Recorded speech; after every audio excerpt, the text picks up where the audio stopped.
Oke, kita lanjutkan ya. Jadi akibat mengonsumsi tadi minuman ya, minuman haram tadi menyinggung tape ya kan. Tape itu ya ya makanan tapi juga minuman juga ada cairannya ya, membuat segar gitu kan. Oke, jadi ya, untuk katakanlah yang alkohol ya, yang jelas-jelas wine, bir ya kan. Ah, bir ya di Indonesia dulu terkenal di apa di Jakarta, nggak tahu masih apa nggak, bir bintang. Wah itu kan dari yang punya direkturnya ya orang Islam, pegawainya juga ya, sehingga ada masjidnya juga diberi nama Al Biru. Al Biru itu kebaikan gitu ya. Ya, oke. Ya, jadi kemarin juga ramai kan, di daerah tertentu boleh memproduksi bir ya kan, di Bali dan di Papua ya banyak kan non muslim, tapi banyak ditentang, nggak tahu itu di NTT juga kan. Begitu dibuka kayaknya ada apa bencana alam ya, topan atau gimana di NTT, nggak tahu sekarang gimana. Jadi semestinya nggak begitu ya. Ini kiri apa namanya ya, walaupun bukan negeri Islam tapi mayoritas muslim ya, mestinya makanan minuman yang haram ya nggak boleh diproduksi di sini. Oke. Nah, jadi bagi dirinya sendiri tadi ya, makanan minuman yang haram merusak kesehatan, sebab ya di dalam tubuh kita nih terganggu sarafnya, bila apa bisa hilang akalnya karena mabuk, kemudian menghilangkan amal baik dan mendapat dosa ya kan, karena melanggar perintah Allah. Jadi apapun yang diperintah atau dilarang Allah ditabrak, itu akan mendapat murka Allah. Bagi orang lain jelas ya kan, mengganggu lingkungan. Jadi orang mabuk itu kan ya karena nggak sadar ya kan, bisa merusakkan. Kemudian ke dalam keluarga ya kan, ya, dia akan mencemarkan nama baik keluarga dan masyarakatnya ya kan. Dan terutama nanti berhubungan narkoba ya tentu saja dia akan mendapat apa hukuman yang panjang, itu 15 tahun ya, pengedar narkoba itu. Yang sebenarnya boleh ditembak mati kalau dalam jumlah sudah besar ya. Membahayakan keselamatan orang lain dan memberi peluang untuk berbuat jahat. Banyak sekali lah ya kan, kalau orang mabuk naik kendaraan ya bisa tabrakan dan sebagainya kan ya. Oke, next please. Ya, tadi masih ya amal ibadahnya. Orang mabuk sholat ya jelas tertolak ya kan, kecerdasan menurun ya, cenderung lupa, menyendiri ya. Ini nanti Anda sudah saya kirim ya tentang narkoba itu kan. Jadi orang tentu saja karena saraf pusatnya ya yang terkena ya akan susah untuk belajar ya. Mungkin secara fisik nanti wajah pucat, mata merah, mulut kering dan sebagainya, pusing ya, ini terutama untuk tadi apa namanya ya, narkoba dan alkohol ya kan. Kemudian membutuhkan harta, mengganggu orang lain dan menghalangi mengingat Allah. Next.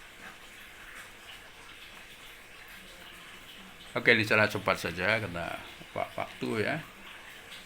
Jadi apa binatang halal kita sudah paham ya, tidak ada larangan dalam Al-Quran maupun hadis. Next. Ya, next.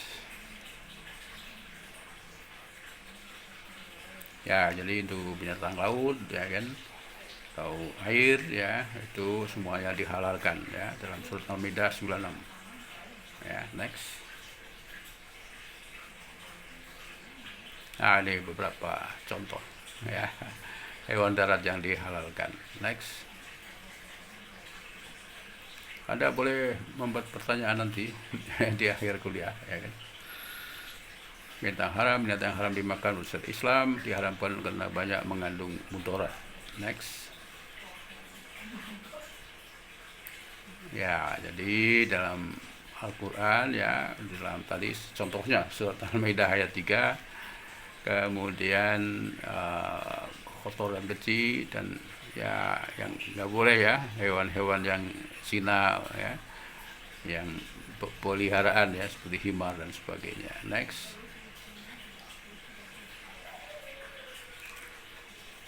Wah, ini yang saya coba ambil tadi ya. Di Anda juga baca di surat Al-Maidah ayat 3 ya kan. Jadi di tengah itu di awal kan, diharamkan bagimu bangkai, darah, daging babi yang disembelih atas nama selain Allah, yang tercekik, dipukul, yang jatuh, ditanduk, yang diterkam bintang buas. Ya nanti ada bukunya di Yusuf Qaradawi ya, halal haram, itu komplit sekali ya kan. Jadi hewan-hewan yang diharamkan ya kan. Ya, jadi ayat ini mengandung dua hal besar ya, tentang makanan atau hewan yang diharamkan ya. Yang kedua, nanti pada hari ini telah kusempurnakan untuk agamamu. Ya, ini cerita besar, karena begitu ayatnya keluar para sahabat sedih ya kan, karena Islam ini agama yang sudah disempurnakan ya kan, maka pasti tidak lama lagi Rasulullah akan meninggal, itu ceritanya kan. Jadi ada dua sisi memang dalam satu ayat ini kan ya. Jadi tentang mengharamkan makanan, yang kedua sebagai sign ya kan, bahwa sudah selesai tugas Rasulullah itu sendiri ya kan. Next.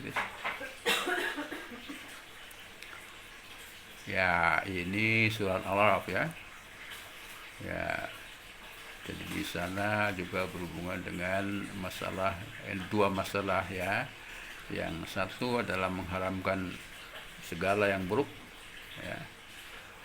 Yang kedua adalah kewajiban setiap muslim untuk beramar ma'ruf nahi mungkar ya kan, mengerjakan yang ma'ruf dan melarang dari pekerjaan yang mungkar. Jadi ini juga namanya sumuliah Al-Quran ya, dalam satu ayat tidak selalu hanya satu masalah, tapi bisa dua atau lebih. Ini seperti tadi Al-Maidah ayat 3 ya kan. Ini Al-A'raf juga selain masalah makanan, minuman yang mengharamkan segala yang buruk, beban dari belenggu-belenggu yang ada pada mereka, juga menyuruh mengerjakan amar ma'ruf nahi mungkar ya. Next. Ini Al-Maidah juga ayat 88 ya. Jadi makan yang halal lagi baik, apa yang telah diwasikan kepadamu, dan bertakwalah pada Allah yang kamu beriman kepadanya. Next. Ya, ini lebih detail lagi, ada bahasa nanti ya. Binatang buas, berkuku tajam. Ya. Kalau untuk binatang buruan itu boleh menjadi halal asal waktu melepas hewan di hutan ya. Misalnya anjing ya kan. Dilepas dengan Bismillahirrahmanirrahim, nanti hewannya itu walaupun sudah mati itu halal. Hukumnya tentu saja dibersihkan ya dari air ludah daripada anjing itu ya kan. Oke. Next. Nah, jadi ini tadi surat Al-An'am 121 yang berhubungan dengan waktu menyembelih dengan tidak menyebut nama Allah ya kan, apalagi menyebut nama yang lain, apalagi kalau maki-maki ya. Nah, ini. Next. Ya, ini juga seperti tadi sudah di depan. Next.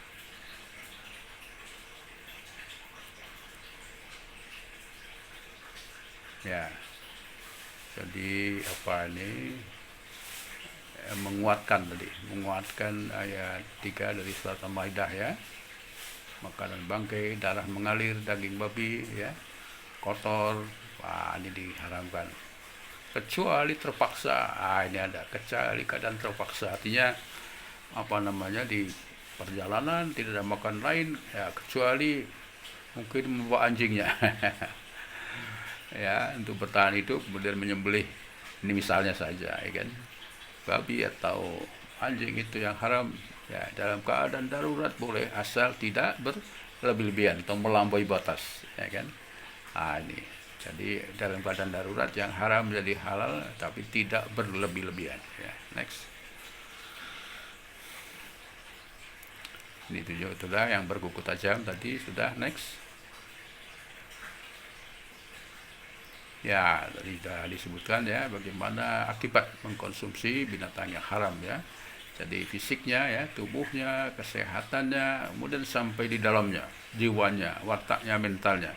Jadi begini, anak-anak ini, pejabat misalnya saja, yang sering makan makanan yang dibeli dari uang yang haram, maka anak pun sejak ya di dalam kandungan sudah mempunyai bakat yang tidak baik, ya kan, otaknya, mentalnya, akhlaknya, itu kan, sehingga ada peristiwa di mana anak orang kaya tapi di sekolah mencuri uang temannya. Ini kan sesuatu yang aneh, ya kan.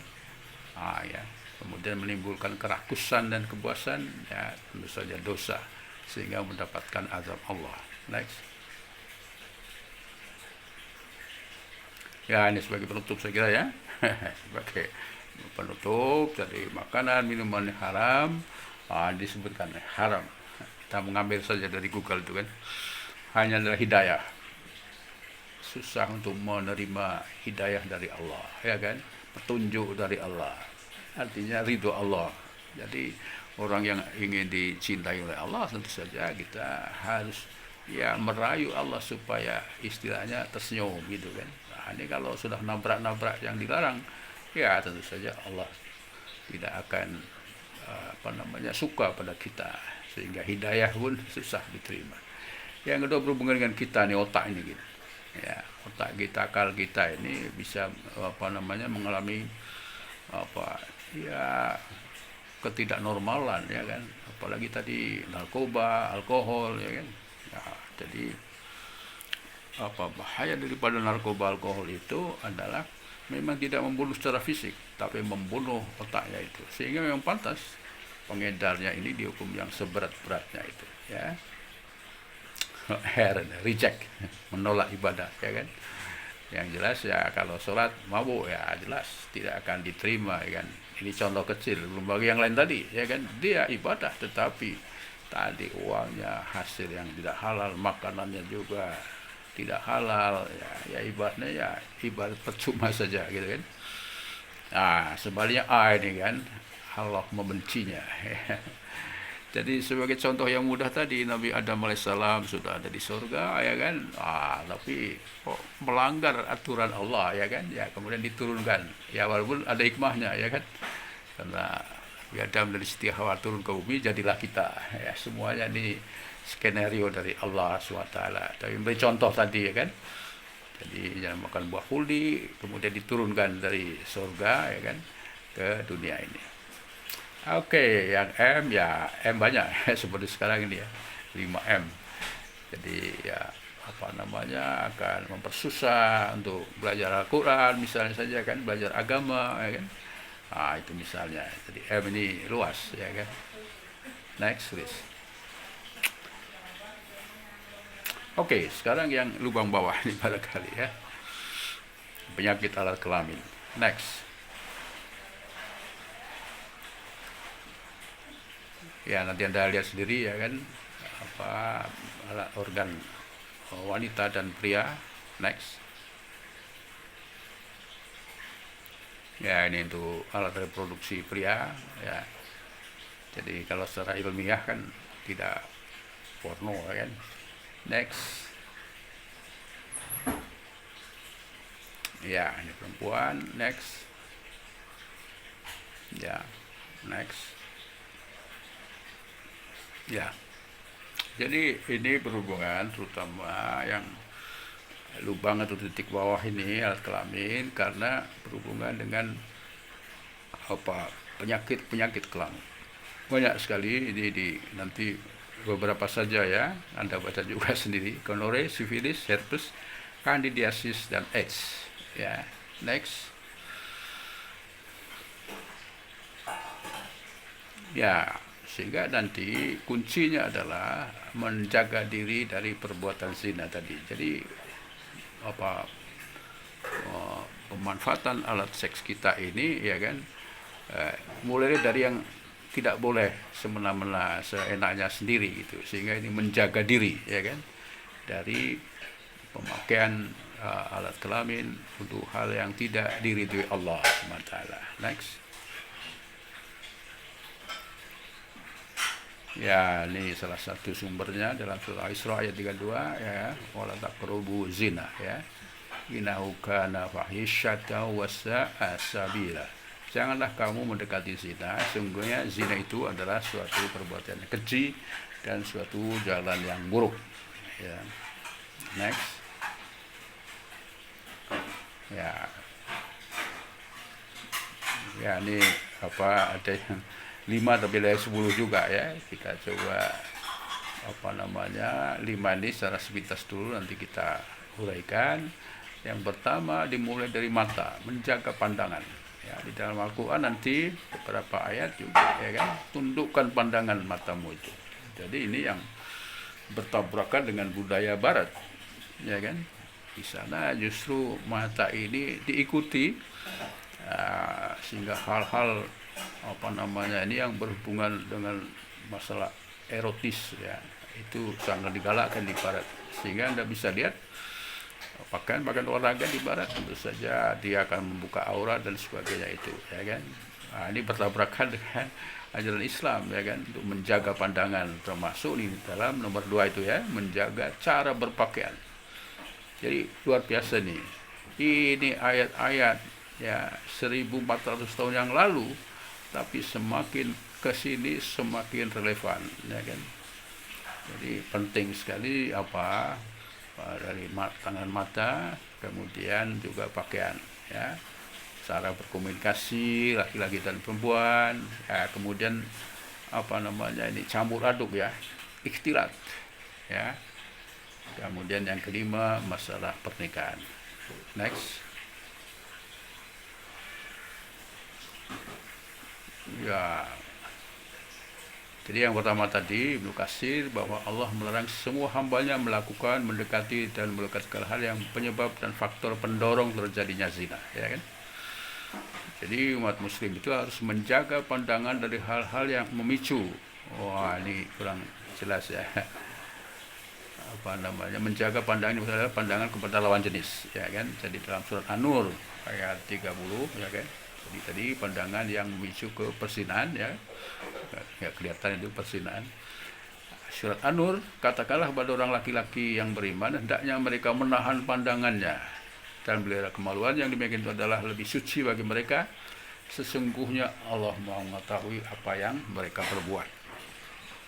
Ini yang apa tabrakan budaya Barat yang apa namanya ini seks itu menjadi sesuatu yang apa hiburan menyenangkan ya kan, sementara di dalam Islam itu iya, tapi khusus hanya untuk pasangan suami istri ya, atau hubungan laki-laki perempuan yang memang apa namanya legal gitu kan.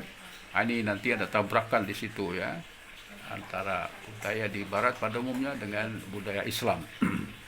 Mana yang benar? Ya jelas saja Islam ya kan, walaupun aturan 1400 tahun yang lalu ya kan, tapi selalu relevan. Nanti kita singgung selanjutnya. Next.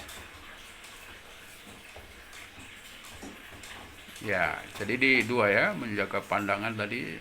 Jadi seharusnya lah begitu, dan ini gunanya berpuasa nanti salah satunya, karena dikala puasa kita nggak boleh matanya ini maaf saja, jadi laki-laki ini kelemahannya di mata ya kan?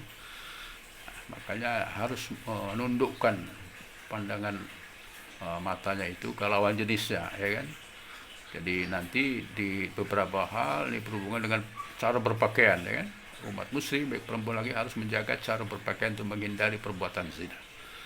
Islam memiliki aturan dalam menentukan batas aurat sebagaimana dimukan oleh riwayat Muslim, Ahmad, Abu Daud, Tirmizi. Seorang laki tidak boleh melihat aurat laki-laki lain. Sama-sama laki-laki. Seorang perempuan tidak boleh melihat aurat perempuan lain, ya kan? Seorang laki-laki tidak boleh bercampur dengan laki-laki lain dalam satu pakaian. Seorang perempuan tidak juga boleh bercampur dengan perempuan dalam satu pakaian. Ini sama-sama laki saja nggak boleh, ya kan? Buka-buka aurat, apalagi laki dan perempuan. Next. Ya, jadi 2 tadi ya, pandangan mata dan berpakaian ini sangat berikatan erat, karena apa munculnya libido itu utamanya daripada mata ya kan, mata laki-laki itu kan. Kalau perempuan mungkin sentuhan laki-laki ini luar biasa, sehingga nanti berhubungan dengan masalah pakaian, ini yang mata ya, ada komunikasi ini telinga ya. Ya, kemudian sholat pun ya kan nggak boleh perempuan di depan ya kan, laki-laki di belakang, karena ini tadi kelemahan mata laki-laki itu ya, kelemahan laki-laki adalah di matanya itu. Jadi kalau menggoda ya memang bagaimana mengatur diri gitu kan, supaya mengganggu pandangan. Yang ketiga, mengatur cara berkomunikasi ya kan.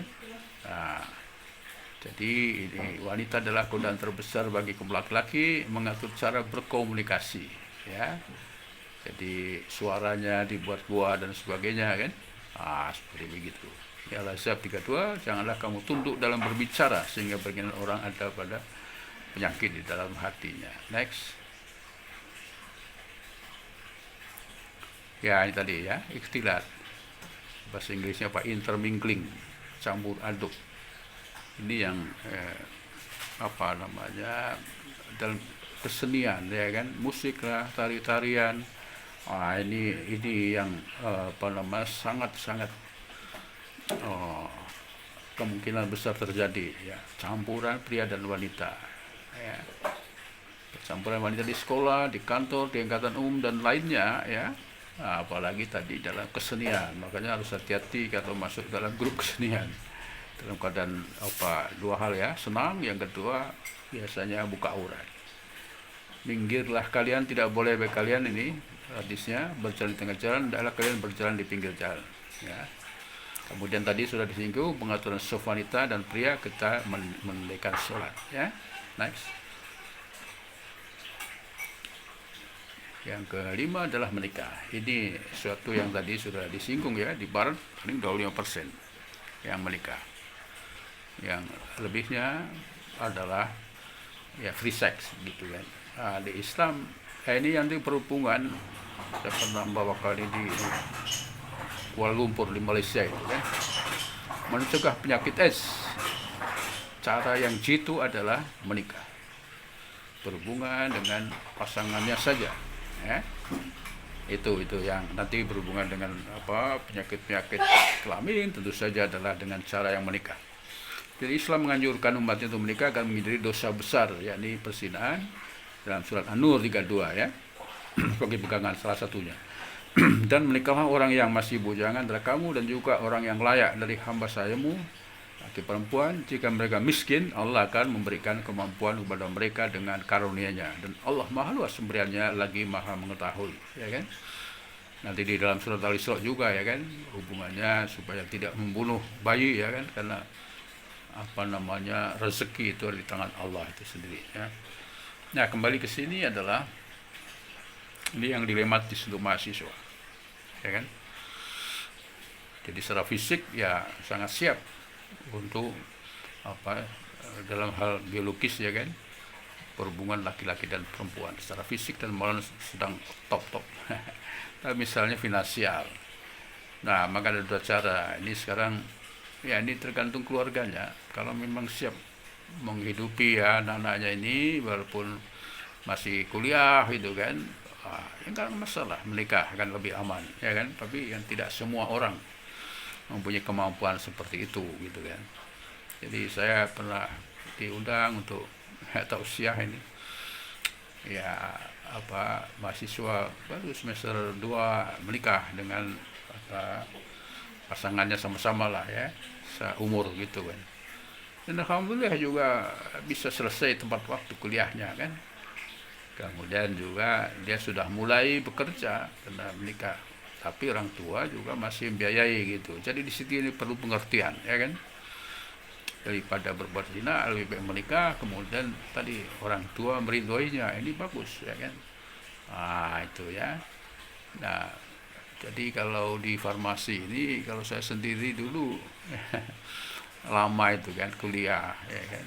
Jadi sudah ini 6 tahun masih belum selesai zaman dulu kan, baru sarjana ya, 7 tahun baru selesai. Umur 26 ini kan untuk laki-laki nggak begitu masalah, untuk perempuan ini kan lebih dari 25 itu kurang bagus, supaya ya pas 25 tuh, ya saya dulu itu 26, jadi saya menikah kami berdua masih belum eh, lulus gitu kan, tapi dengan Bismillah itu tadi ya kan takut pada Allah ya kan.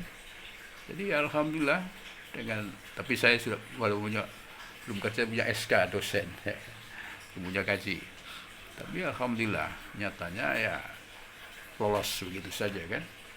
Nah, demikian anak saya juga itu kan umur 25 ya saya nikahkan juga karena sudah punya salon gitu kan. Ya alhamdulillah selesai punya anak 4 cucu kan, baru bekerja nggak masalah ya kan. Yang penting hidup itu utamanya adalah untuk akhirat itu kan ya kan. Jadi pas-pasan sedikit lah gak apa-apa, sedikit susah atau apa, yang penting mendapat ridho Allah itu kan. Ini jadi pernikahan ini apalagi untuk perempuan ya kan ya, itu jangan terlalu ditunda-tunda lama, karena ya sekarang mungkin alhamdulillah ya belum 25 sudah pada selesai, tapi kalau 25 belum selesai ya, atau kalau sudah mempunyai calon setelah S1 apoteker itu menikah ya kan akan lebih aman gitu kan, akan lebih aman ya. Jadi itu saran saya. Yang kedua, kalau memang keadaan belum memungkinkan ya karena kondisi katakanlah finansial ya, maka ya 3 hal ya dilakukan laki-laki ini, mahasiswa laki-laki kan ya. Yang pertama harus menyalurkan tadi energinya ini untuk belajar ya kan. Tidak hanya untuk farmasi tapi belajarlah dalam agama, dalam bahasa asing dan sebagainya kan, misalnya saja kan. Kemudian olahraga ya kan, olahraga ya itu juga menyalurkan energi gitu kan. Yang ketiga tadi sudah ya melakukan bisnis arah bisnis gitu kan, sehingga nanti begitu selesai atau malah belum selesai sudah ada penghasilan sehingga tidak tertunda lama untuk menikahnya itu sendiri gitu. Oke, next. Ini 5 hal penting. Ada yang 10 tapi menggenapi itu sebenarnya. Jadi ada hal-hal tadi yang 5 itu sangat penting ya kan. Coba ini yang 10 ini adalah dalam keadaan yang spiritual istilahnya. Next. Menggenapi ya kan. Jadi ini sama kali kan An-Nur, perempuan yang berzina, laki yang berzina, maka derlah tiap-tiap seorang dari keduanya 100 kali derah. Jadi dalam Islam ini hubungan laki dan perempuan ini sangat-sangat serius, sehingga apabila itu aturan ini ditabrak maka hukumannya berat gitu kan. Kalau masih single itu cukup didera, tapi kalau sudah punya istri ya kan, laki-laki punya istri, perempuan punya suami melakukan perzinahan, itu hukuman optimalnya ya atau maksimalnya adalah memang dihukum mati ya. Nanti dari sini Anda tahu mengapa demikian Islam ya kan, sejak 1400 tahun yang lalu begitu keras terhadap perzinahan itu, karena nanti terutama kalau mempunyai anak ini kan, dari perzinahan punya anak, bayangkan itu sejak di dalam perut ibunya saja janin itu sudah mengalami bermasalah, karena ibunya pasti gelisah ya, apalagi dia orang muslimah yang baik, anaknya haji misalnya saja kan. Jadi dikala mengandung itu dari keluarganya pun sudah disingkir-singkirkan, gak boleh serumah lagi kamu nih ya kan, melakukan perzinahan. Maka dia kontrak rumah. Di dalam rumah itu kan akan mengalami stres yang berat ibunya ini. Stres yang berat mengeluarkan hormon-hormon yang kurang bagus, itu berpengaruh terhadap janin itu sendiri. Itu di dalam istilahnya rahim ibunya saja sudah bermasalah, apalagi sudah lahir kemudian dititipkan di yayasan misalnya tim piatu dan sebagainya, tahu ya kan, bapaknya pun nggak punya, itu sudah bermasalah ya kan. Kemudian dari masyarakat nanti ditunjuk-tunjuk sebagai anak haram itu kan. Ini tidak mungkin dia yang hasil perzinahan ini sangat jarang akan menjadi orang-orang yang baik ya kan. Andai kan baik pun, maksud saya menjadi orang pandai pun dia dia akan bermasalah karena membawa gen-gen yang apa namanya ya istilahnya apa tidak barokah begitu kan. Ini nih ya, yang pertama berzina seorang, keduanya 100 kali dera. Ini untuk yang masih bujangan ya. Kalau sudah menikah maka hukumannya adalah rajam. Next. Ya, ini banyak sekali keburukan dari perzinahan itu kan, dari mengulangi apa nilai agama, mendapat murka, merusak harga diri dan kehormatan keluarganya, termasuk ya orang tuanya, ya kan? Kemudian ya, menghilangkan nama baik, ya kan? Kemudian kewibawaan, kemudian hati yang gundah gulana, ya kan? Penyakit ya, terutama penyakit nanti kita uraikan banyak. Perasaan amalan soleh hilang dan bangkrut dan sebagainya. Next.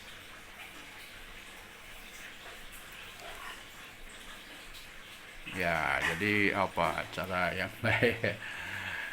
Jadi bertaubat ya kan. Jadi apa walaupun belum sampai ke arah perzinahan, terus saja apa kalau merasa melakukan hal-hal yang dilarang oleh Allah tadi, lalu banyak melihat barang gambar foto yang porno, ya bertobatlah ya. Jadi taubat itu 3 hal tadi kan, menghentikan perbuatan dosa, menyesal ya, dan tidak mengulangi lagi. Disebut al-iqla, an-nadam, meninggalkan, menyesali, al-azam ya. Bertobat maka lakukan tobat dengan sebenar-benarnya taubat. Next.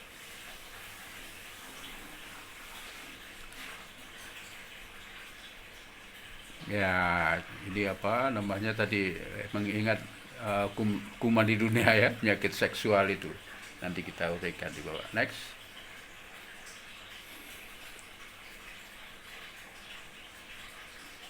Ya, tadi sudah di atas juga ya kan. Oh, remaining time, tinggal 5 menit lagi. Oke, dipercepat ya. Jadi apa membuka aurat, gambar, video porno yang banyak ya kan.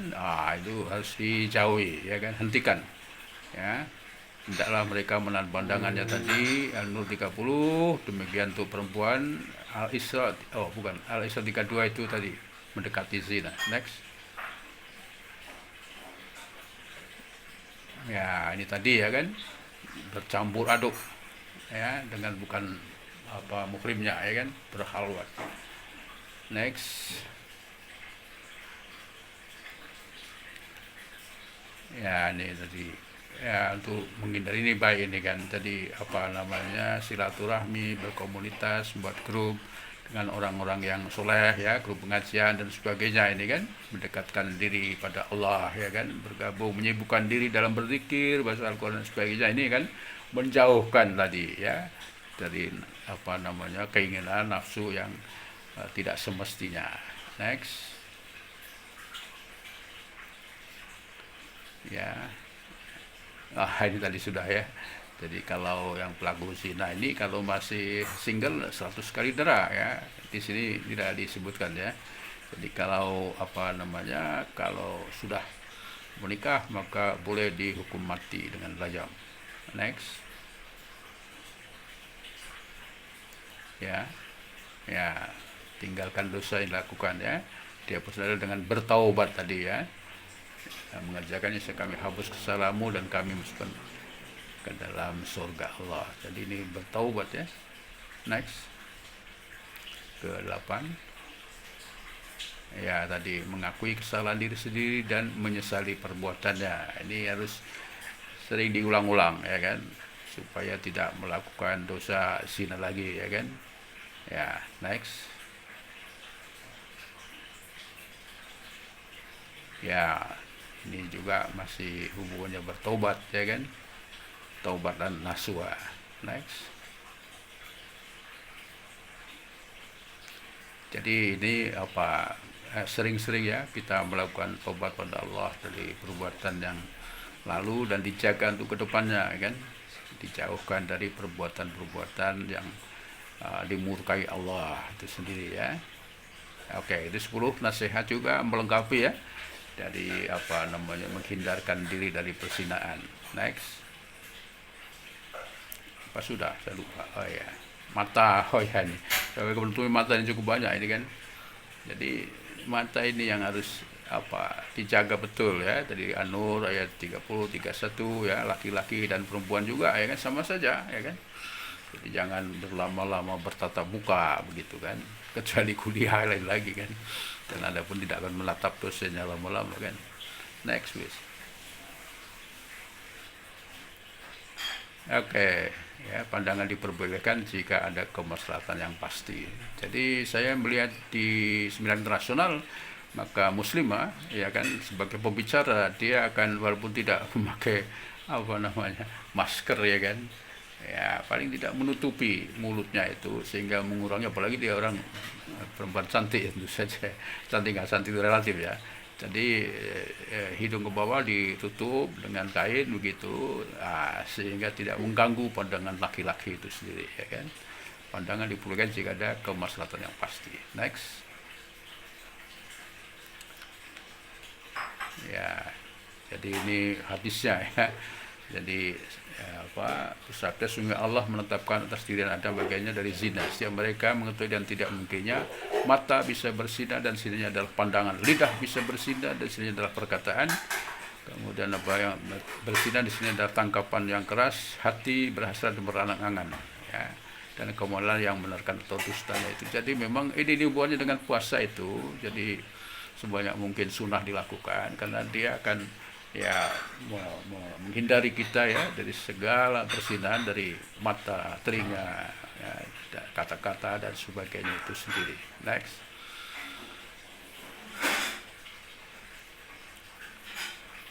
Ya, ini juga tentang hadis tentang zina mata dan sebagainya. Next. Saya sebenarnya ingin cepat ke Edge tapi ada sudah mendapatkannya ya. Ya. Oke, next terus. Next. Ya, pandangan mata laksana anak panah beracun tadi. Next terus. Saya selesaikan terus. Next.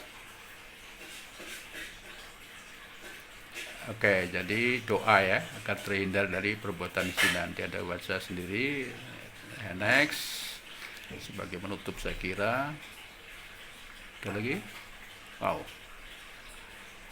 Ya, ini nanti ada baca sendiri ya tentang penyakit kelamin ini ya kan, sebagai memperkaya kan. Anda misalnya dalam ceramah dan sebagainya banyaknya penyakit tentang seks itu sendiri. Khusus AIDS ini yang kenapa banyak orang dengan adanya pandemi Covid banyak yang mati karena sebenarnya lah karena AIDS itu sendiri. Oke.